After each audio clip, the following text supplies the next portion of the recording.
D6 이 커리큘럼의 유익함을 좀 누리고 계시는지 모르겠어요. 그 유익함을 누렸으면 좋겠는데요. 저한테 참 유익한 것은 일주일 내내 지난 주일 설교 말씀을 계속 기억하고 또 그것을 심화해서 말씀을 통해서 행할 수 있다는 게 너무나 유익한 것 같습니다. 지난 주일날 했던 말씀들 또 오늘 말씀을 통해서 또한 반복하고 그리고 그것들을 하나하나 계속해서 마음에 새기는 일이라고 생각하니까 굉장히 동기부여가 되는 것 같아요. 지난 주일에 우리는 제자들의 발을 씻겨주시는 그 겸손하신 구세주를 함께 보았습니다. 빌립보서에서 사도는 이 겸손하신 구세주를 이렇게 말하고 있습니다. 그는 근본 하나님의 본체시나 하나님과 동등됨을 취할 것으로 여기지 아니하시고 오히려 자기를 비워 종의 형체를 가지사 사람들과 같이 되셨고 사람의 모양으로 나타나사 자기를 낮추시고 죽기까지 복종하셨으니 곧 십자가에 죽으심이라 라고 이렇게 말씀하고 있죠. 하나님이신 예수님께서 종의 형체를 가지사 자기를 낮추셨고 겸손해지셨고 죽기까지 순종하셨다 라고 이렇게 말씀하고 있습니다. 그 은혜를 우리 모두가 여기 있는 줄 믿습니다. 오늘 우리가 살피는 이 잠언도 크게 보면 이 겸손과 관련된 그런 내용입니다. 1절부터 7절까지 내용을 한번 여러분 눈으로 한번 보십시오. 크게 1절부터 7절의 내용이 두 개의 관계를 대조하고 있습니다. 참된 왕이신 하나님과 인간 왕의 관계가 첫 번째 관계고요. 두 번째 관계는 인간 왕과 백성들의 관계를 이것을 대조해서 설명 중에 해주고 있습니다.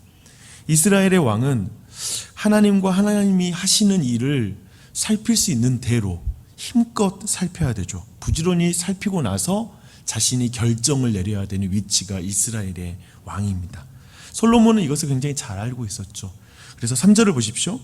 인간 왕이 무한하신 하나님의 지혜와 그리고 그분의 영광에 연결될 때 왕의 마음도 헤아릴 수 없을 만큼 넓어집니다. 여러분, 이게 굉장히 중요합니다. 하나님과 왕의 관계를 여는 핵심 키가 뭐예요? 지금 인간 왕의 겸손인데 하나님께 링크되는 것이죠. 여러분, 우리 자신이 어떻게 커질 수 있을까요? 우리의 마음이 어떻게 넓어질 수 있죠? 그 유일한 방법은 뭐냐면 무한하신 하나님과 내 마음이 연결되는 거예요. 그분께 내 마음이 열린 상태가 되면 내 마음이 넓어져요. 예를 들면 우리는 자녀들의 어떤 행동에 마음이 좁아지죠. 저게 어떻게 되려나 싶기도 해서 우리가 두려움에 사로잡히게 되죠. 근데 우리의 마음이 하나님과 연결되면 하나님이 그 아이에게 행할 가능성이 내 마음에 열리게 되는 것이죠. 그때 우리의 마음이 넓어지는 거예요. 그 안에서 바라보게 되는 것이죠. 이렇게 우리가 하나님의 마음과 연결되는 것, 하나님을 경외하는 것이 될 때 우리의 마음 또한도 헤아릴 수 없게 넓어지는 것이죠. 왜냐하면 헤아릴 수 없는 하나님의 가능성이 내 마음에 주어지니까. 그런 부분을 지금 말하고 있고 이게 왕의 겸손과 관련이 되어 있습니다. 이제 인간 왕과 백성의 관계는 어떻게 돼야 될까? 그게 바로 6절부터 7절에 지금 나옵니다. 왕 앞에서 스스로 높은 채 하지 말며 대인들의 자리에 서지 말라. 이는 사람이 내게 이리로 올라오라고 말하는 것이 내 눈에 보이는 귀인 앞에서 저리로 내려가라고 말하는 것보다 나음이니라 라고 말합니다. 무한하신 하나님 앞에 지극히 낮아지기 원하는 왕 앞에서 스스로 높은 채 하는 게 얼마나 어리석어요. 그렇죠? 지금 왕은 엄청나게 하나님 앞에 겸손하게 서려고 하는데 그 앞에서 막 교만하려고 자기가 모든 걸 아는 것처럼 구는 게 얼마나 어리석어요. 지금 그 부분을 말하고 있는 것이죠. 잘 보십시오. 영적 겸손이란 무한하신 하나님과 하나님의 하시는 일이 헤아릴 수 없다라는 걸 아는 게 영적 겸손이에요. 이게 겸손한 사람이에요. 그리고 하나님 앞에 겸손한 사람들은 동료 인간 앞에서 겸손해야 됩니다. 왜 그럴까요? 이런 말을 하죠. 사람들은 쉽게 말하죠. 야, 나는 그 사람 한 번만 보면 알아. 내가 한 번 그 사람하고 이야기해 보면 나 그 사람에 대해서 금방 알아. 라고 이렇게 말합니다. 얼마나 교만한 말입니까? 뭘 알아요? 특별히 하나님과 링크된 동료 그리스도인들을 볼 때 결코 무시하지 마십시오. 함부로 평가할 수 없죠. 내 눈에 보이는 것은. 왜냐하면 그 사람이 하나님의 가능성이 존재한 존재인데 하나님이 일하시는 사람인데 내가 왜 함부로 평가해요? 그렇죠? 그런 부분을 굉장히 주의해야 돼요. 이런 맥락을 딱 잡잖아요. 그러면 8절부터 15절 내용들도 내용이 쉽게 이해가 됩니다. 보면 8절부터 보면 여러분, 앞뒤 재지 않고 불같은 성질로 나가서 다투는 것은 여러분 보십시오. 왜 그럴까요? 앞뒤 보지 않고 나가서 서둘러서 사람과 다투는 사람 왜 그럴까요? 성격이 급해서가 아니에요. 많은 사람들이 그렇게 말하죠. 성격이 급해서 금방 나가서 싸운다고. 아니요. 상대의 말을 듣지 않고도 자신은 지금 그 모든 상황과 그 사람에 대해서 다 알고 있다고 생각하니까 바로 나가서 부딪혀 싸우는 거예요. 교만한 거예요. 교만하기 때문에 그렇게 성급하게 나가서 다투는 것입니다. 만약 이 사람이 겸손하다면, 그래서 상대를 존중하다면 어떻게 행동할까요? 겸손하게 자초지정을 물어볼 거예요. 그러니까 되게 성급한 행동과 교만한 행동은 뭐냐면 상대에게, 그 본인에게 묻지 않고 사람들끼리 수군거리는 거, 굉장히 교만한 거예요. 그렇죠? 다 알지 않고도 평가하는 것이니까, 내가 옳다고 생각하는 거니까 그 또한도 교만한 것이죠. 9절도 주목해 보십시오. 이웃과 다툴 때에는 사실상 서로의 입장이 있기 때문에 상대를 존중한다면, 그리고 겸손하다면 변론만 하는 게 맞아요. 그런데 그 사안이 아니라 상대의 은밀한 잘못을 그냥 드러내는 것은 교만한 행동이죠. 무례한 것입니다. 근데 이런 일들은 부부 사이에 자주 발생합니다. 그렇죠? 변론을 하는 게 아니라 옛날에 과거부터 소급하여서 이제 상대를 공격하는 것, 되게 교만한 행동으로 나타날 수 있는 것이죠.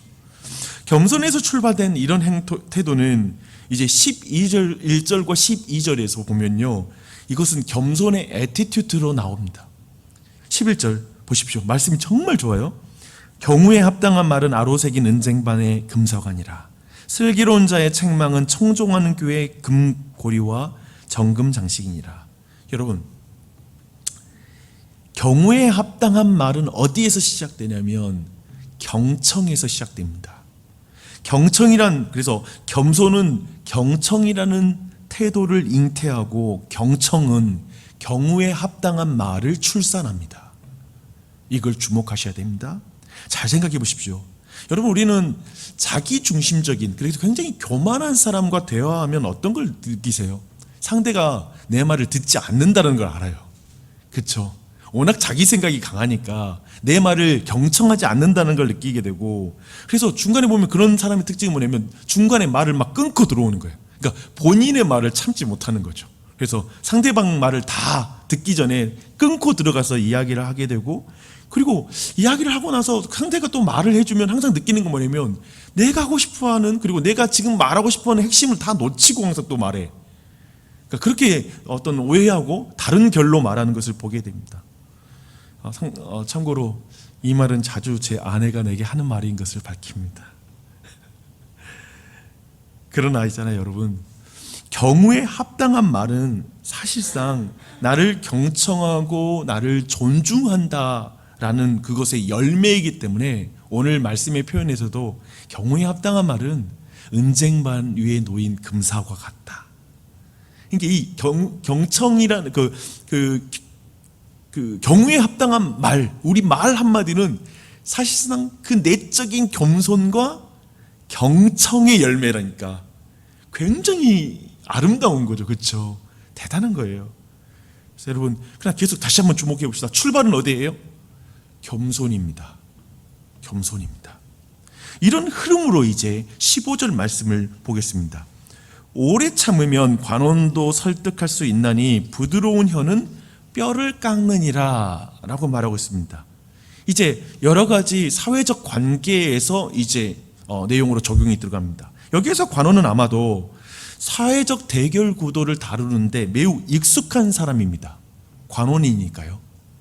또 거칠게 자기중심적으로 민원을 제기하는 사람들에게 어쩌면 자기를 지키고자 매우 거칠게 변해버린 사람, 좀 냉정해지고 그런 민원 제기하는 사람에게 대해서 동감하는 마음을 갖지 못하는 사람이 바로 이 지금 관원이라고 말할 수 있겠죠. 근데 그런 그 관원들을 만나면 여러분 마음이 어떠세요? 지금 어떤 마음에 지금 간절함을 가지고 민원 제기하고 있는데, 그렇게 제기하면 어쩌면 그런 관원을 만나는 건 우리에게도 짜증이 나고, 약간은 좀 강한 태도로 말하는 그 사람을 향해서 강대강으로 나가기 쉽죠. 그렇죠? 그래서 부딪히기 쉬워요. 네, 왜냐하면 우리 마음에도 그런 관원을 기본적으로 그런 공무원들에 대해서 우리 안에 평가하는 마음이 분명히 있어요. 판단이 돼요. 이 사람이 왜 저런지. 그런데 그런 상황에서 그 관원을 설득하는 것은 인내와 부드러움이라고 성경은 말하고 있습니다. 인내와 부드러움. 이 인내와 부드러움 갖는 건 뭘까요? 최소한 그 관원이 그럴 수밖에 없는 상황들을 염두에 두는 것. 저 사람이 지금 어떤 마음의 상태이겠다는 건 상대를 존중하는 마음을 가질 때 인내와 부드러움이라는 태도가 나오겠죠. 그러한 방식으로 또 나아가서 이 부분을 만들어낸다고 성경은 말하고 있습니다. 16절과 17절을 보십시오. 이 내용은 굉장히 겸손이라는 주제로 묻기 힘든 내용이 16절에 17절에 갑자기 튀어나옵니다. 내용인즉 꿀이 맛 좋은 그 달콤한 맛이 나지만 과도하게 먹으면 탈난다라는 것이죠. 그리고 이웃과의 관계에서도 관계를 맺지 말라는 말이 아니라 그 관계가 좋다고 너무 그 집에 오래 머물거나 자주 찾아가지 말아라, 이렇게 지금 말하고 있는 것이죠. 이 자문은 어떤 좋은 것도 과도하면 부정적인 것을 낳는 부분을 먹는 것과 사회적인 관계를 통해서 지금 설명하고 있는 말씀이죠. 그렇죠? 근데 이것을 훨씬 광범위하게 적용해도 괜찮아요. 그런데 지금 이것을 관통하는 거 있잖아요. 이 두 가지를 관통하는 것도 사실 자기 중심성인 거예요. 즉 자기가 좋아하는 것에 몰입된 나머지 그것을 지나치게 하는 행동인 것이죠. 그렇게 하면 자기 몸에도 안 좋고 그리고 사회적인 관계도 엉망으로 만든다라는 말씀인 것이죠. 그래서 자기 중심성, 사실상 이 교만이라는 주제와 또 관련이 있습니다. 그렇죠? 그래서 내 욕구와 어쩌면 자아 실현이 종교가 된 우리 시대, 오늘날 우리 시대는 엄청나죠. 자아 실현과 자기 중심성이 그냥 종교가 되는 시대이죠. 그런 의미에서 이런 시대에 우리가 굉장히 이 부분을 분별해야 돼요. 그리고 이 부분을 깊이 생각해야 됩니다. 이제 18절부터 19절의 내용으로 보시죠. 사실 이 내용은 아까 좀 전에 봤던 8절과 9절의 내용을 좀 더 심화시킨 내용입니다. 18절과 9절의 내용이 뭐죠? 다툴 때에 자기만 변론하고 상대의 허물을 들추지 말아야 된다라는 그 말씀이었죠. 그렇게 해야 하거늘 하물며 조금의 이익을 얻고자 이웃에 대해서 거짓 증거를 하는 것은 얼마나 위험한 것입니까? 근데 거짓 증언하는 것도 깊이 들어가면 자기 이익을 위해서 거짓 증언하는 거잖아요. 이 또한도 자기 중심성이고 교만함에서 나오는 것이죠. 그것에 사로잡힌 결과예요. 겸손하지 못한 결과입니다. 그래서 이런 사람을 어떻게 표현하냐면 세 가지 무기로 표현해요. 방망이, 칼, 화살과 같다라고 말합니다. 정말 자극적이고 생생한 은유입니다. 사실 교만한 사람들의 말은, 그리고 쉽게 그들의 이익에 맞춰서 어떤 것을 거짓 증언하는 이런 말들은 방망이와 같이, 칼과 같이, 멀리서 말해도 화살과 같이 우리의 마음에 꽂힙니다. 우리의 마음을 아프게 하죠. 고통스럽게 만들죠. 지금 오늘 이 말씀의 어떤 배경은 법정이라는 것도 여러분 염두에 두셔야 되거든요. 그렇게 본다면 거짓된 이 증언의 결과는 뭐냐면 누군가에게는 죽음일 수 있어요. 그 증언으로 죽을 수도 있는 거예요. 결국 방망이에 맞아, 칼에 맞아, 화살에 맞아서 이가 부러지고 발이 위골되는 것 같은 그런 고통 속에 들어갈 수 있는 거예요. 그것을 분명하게 말하고 있습니다. 여러분, 이렇게 쭉 25장 말씀을 우리가 이 겸손 그리고 교만이라는 주제를 가지고 우리가 쭉 살펴보았는데요. 좀 약간의 해석의 틀이 만들어지죠. 그렇죠? 본문을 보는 눈이 조금 만들어질 거예요. 이제 20절부터 22절까지는 읽기만 하겠습니다. 한번 들어보세요. 마음이 상한 자에게 노래하는 것은 추운 날에 옷을 벗음 같고 소다위에 식초를 부은 같으니라. 마음이 상한 자에게 노래하는 건 근본적으로 아주 이기적인 사람이 할 수 있는 거예요. 자기 감정에게만 충실한 사람이 노래하는 거야. 상대 감정을 존중하지 않으니까. 다 이해되죠? 내 원수가 배고파하거든 음식을 먹이고 목말라 하거든 물을 마시게 하라. 그리 하는 것은 핀수치를 그의 머리에 놓는 것과 일반이요 여호와께서 내게 갚아주시리라 라고 말합니다. 상대를 향한 겸손의 태도는 그 사람의 반응이 아니라 하나님 여호와께서 내게 갚아주신 것을 의지하면서 그 안에서 나오는 태도이다 라는 것이죠. 여러분, 정리할게요. 그리고 우리 이제 기도합시다. 겸손함이란 하나님 앞에 섬으로 배우는 것이라고 믿습니다. 진짜 거기에서 겸손해져요. 그분과 그분이 행하신 일이 헤아릴 수가 없잖아요. 정말 하나님은 짐작이 안 돼요. 저도 이제 정말 신앙생활하고 그리고 목회를 위해서 저는 더 많이 그걸 배웠어요. 정말 하나님과 하나님이 행하신 일을 헤아릴 수가 없습니다. 시간이 갈수록 겸손해져요. 저는 그 표현이 더 기도가 깊어지는 것으로 표현된다고 믿어요. 우리가 오늘 이런 기도 시간이 어쩌면 저는 젊었을 때 기도했다가 막 열정적으로 새벽 예배 가면 기도했거든요.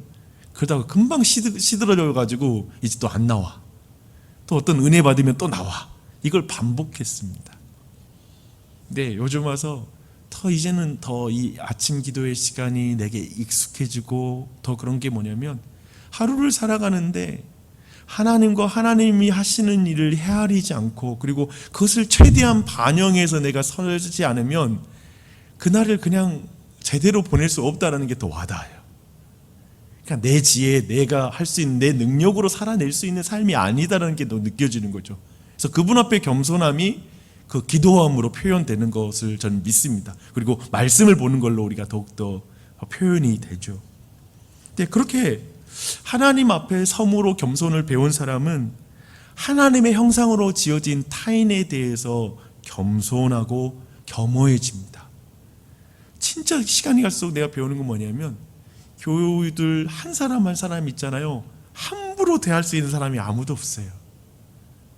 너무나 그 한 사람 한 사람은 내가 짐작할 수 없는 경험을 가지고 있는 존재이고 내가 함부로 말 한마디 했다가 부끄러운 적이 한두 번이 아니에요.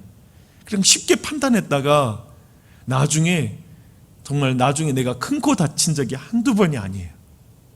사람 앞에 겸손하세요. 심지어 불신자도 동일해요. 그들 앞에 겸허한 마음을 가지십시오. 겸손해지십시오. 함부로 판단해 줄 수 없어요. 그래서 그러므로 말미암아 우리 안에 겸손한 애티튜드가 만들어지는데 그건 경청입니다. 누군가의 말을 겸손하게 듣는 것, 중간에 말을 끊지 않는 것, 그 말을 다 들어주는 것, 인내 가운데 들어주는 것, 때로는 그 가운데 경우에 맞는 말을 하게 되는 존재가 되는 것. 그런 우리가 되었으면 좋겠어요. 그걸 간구했으면 좋겠어요. 그래서 마음의 상한 자 앞에서 노래 부르지 말고 같이 울어줄 줄 아는 존재가 되는 것. 이런 모든 것도 겸손해서 나오는 것입니다. 또한 거친 관원에게 인내한 어쩌면 이 세상에 우리가 만나는 관계는 다 좋은 관계는 아니잖아요. 사실 대부분 죄 가운데 거친 관원과 같은 존재이죠. 타인에 대한 동정은 별로 없고 자기 방어 기제가 더 발동하게 되는, 그래서 좀 냉정한 존재들이 주변에 가득하죠. 근데 그들 앞에 내가 강대강으로 부딪히는 게 아니라 인내와 부드러움으로 나아갈 수 있는 것, 이 또한도 겸손함입니다. 그리고 다툼 속에서 변론만 할 뿐 약점을 들추고 그에게 수치를 주지 않는 것 또한도 그러한 태도이겠죠. 이익을 얻고자 거짓 증언하지 않는 것, 이런 모든 것도 마찬가지일 것이고요. 여러분, 이러한 사실 꼭 기억하십시오. 근데 제가 이런 삶을 살려고 하면 할수록 우리는 내가 그렇게 살지 못하는 나를 발견할 수가 있죠. 근데 나는 우리 모두가 이때 예수님을 생각하셨으면 좋겠어요. 예수님의 말을 누구도 듣지 않고 예수님의 얼굴을 주먹으로 치고 예수님의 말을 듣고 받아들이지 않았던 것이 바로 사람들이었죠. 제사장들이었죠. 그리고 예수님의 죽음 앞에 같이 울어주는 게 아니라 웃으면서 비웃는 사람들이 십자가 아래에 가득하게 있었죠. 예수님은 죄인들의 죄를 막 툴쳐내는 분이 아니라 그걸 짊어지고 가셨는데 사람들은 예수님에게 없는 죄를 막 말하고 거짓 증언자들이 가득했죠. 그래서 예수님을 죽였죠. 우리 모두 어쩌면 오늘 말씀 앞에 실패를 많이 경험할지라도 우리에게는 이 예수님이 계십니다. 왜냐하면 그분이 그렇게 당하신 것은 바로 우리의 죄를 대신 짊어지기에, 그리고 이제 오늘 이 아침에 우리의 말에 진정 겸손하게 경청하는 분이 계시는데 세상 사람 다 내 말 다 못 들어도 이 아침에 아버지 그냥 다른 기도도 못해. 그냥 내 속에 있는 마음을 아버지라는 이름에 그냥 묻혀서 여러분이 막 기도해도 그 안에 있는 모든 말까지 우리 예수님은 다 들어주십니다. 왜냐하면 그분은 겸손한 분이셔서 내 말만 들어라는 게 아니라 내 말도 다 들어주십니다. 그분 앞에 이 아침에 기도하십시오. 그리고 그분 앞에 그 겸손과 경청과 경우에 맞는 말을 배우십시오. 그리고 그 예수님의 그 은혜로 또 이 한날을 살아가십시오. 그렇게 간구하는 이 아침이 됐으면 좋겠어요. 두 가지 기도 제목을 나누고 싶어요. 첫 번째는 정재현 목사님이 어제 그냥 계속 통증이 있어서 어제 병원에 입원을 했습니다. 그래서 입원을 했는데 우리 정 목사님을 위해서 기도해 주시도록, 당분간 또 입원해 있는 동안 어쩌면 또 교회에 5년 이제 5년차 사역을 하잖아요. 좀 제 개인적으로는 잘 쉬었으면 좋겠다라는 마음도 들더라고요. 그래서 잘 쉬면서 회복이 빨리 일어날 수 있도록 여러분 기도해 주시길 부탁드리고요. 두 번째로는 계속해서 시리아 아프린 땅을 위해, 특별히 이번 주에 이제 마지막으로 헌상을 하거든요. 그래서 하나님 온 교회에 마음 부어주시고 또 같이 기도하며 그 땅의 회복을 위해서도 이번으로 멈추는 게 아니라 계속 기도하겠지만 우리 같이 이 아침에도 아프린 땅을 위해서, 우리 교회를 위해서 함께 기도해 주셨으면 좋겠습니다. 기도하겠습니다. 하나님 아버지, 너무나 감사합니다. 이 아침에도 잠언 25장 말씀을 통하여 우리에게 말씀해 주시니 감사합니다. 우리에게 겸손하신 예수 그리스도가 계십니다.